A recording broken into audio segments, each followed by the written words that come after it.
Hey everybody, Joy here. It's Tuesday. It's Tuesday. I'm so excited. It's trash day.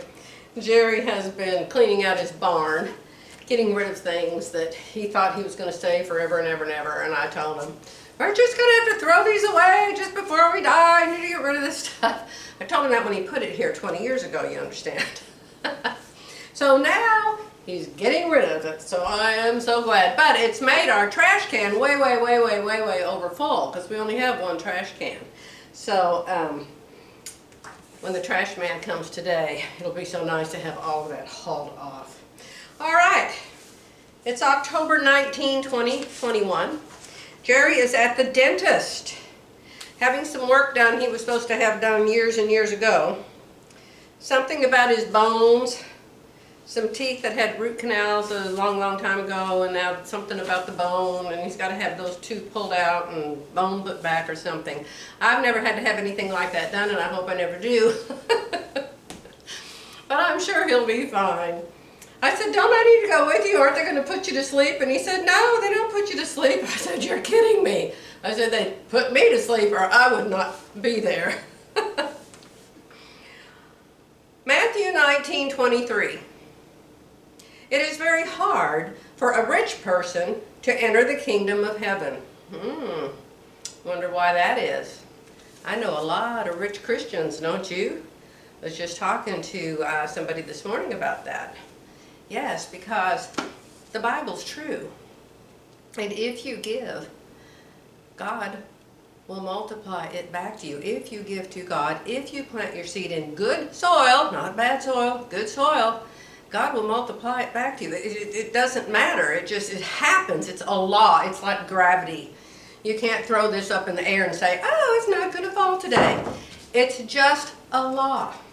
So, some Christians become very wealthy. Now, not everybody who's wealthy is a Christian, obviously.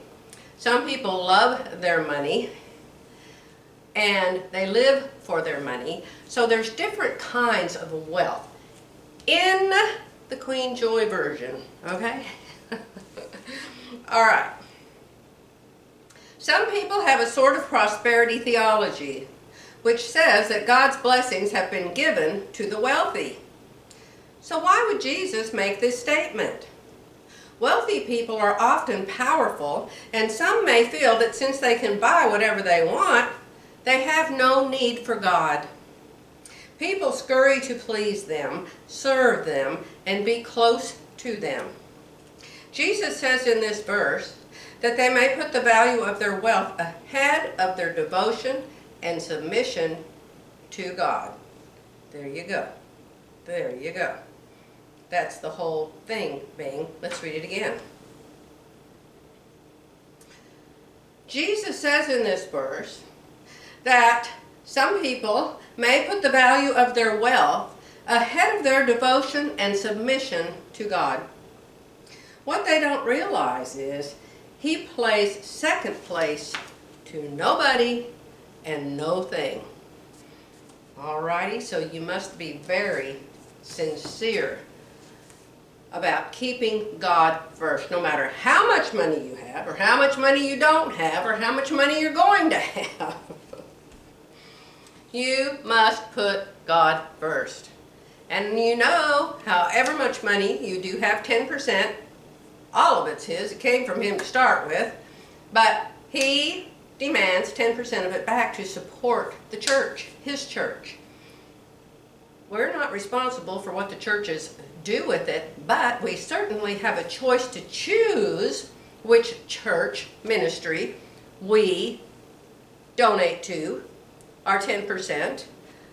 We certainly have a choice to study that ministry, find out what they do with their money, how they live with their money, what their number one most important thing is, which should be God and people, because that's the number one most important thing for all of us.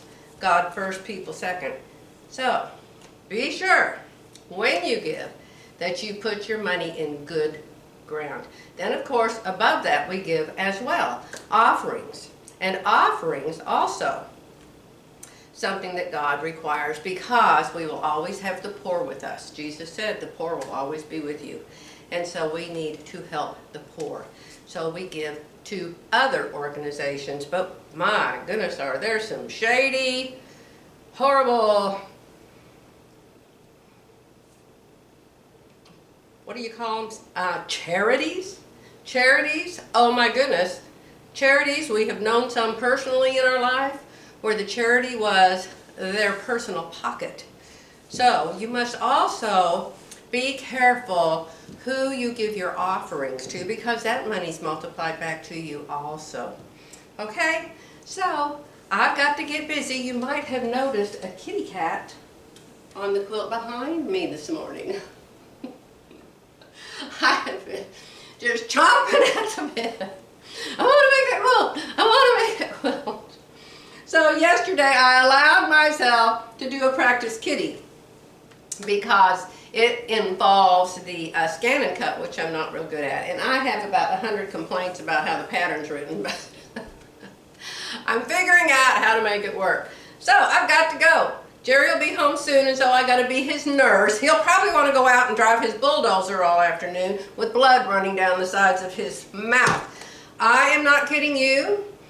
Years and years and years ago, we bought our very first pharmacy. Jerry didn't own a pharmacy until we were married. We bought our first pharmacy together, and it was in a little doctor's clinic, and the little pharmacy was inside the doctor's clinic, and Jerry bought that pharmacy from him. And we had lunch together. I had a business.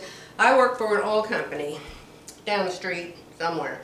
Anyway, we would meet every day and go out to lunch. And so he had gone to the dentist that day to have some wisdom teeth pulled. And I said, you need to go home after that. You need to shut down the pharmacy or hire a substitute pharmacist. Oh joy, such a worry work. So I drove to pick him up that particular day. And I walked inside to the pharmacy, and he, of course, is back there doing all of his prescriptions and stuff. And I'm like, Jerry, I'm here. And he turns around, and he's got blood dripping down the side of his mouth. Jerry? He shut the pharmacy down, and he went home.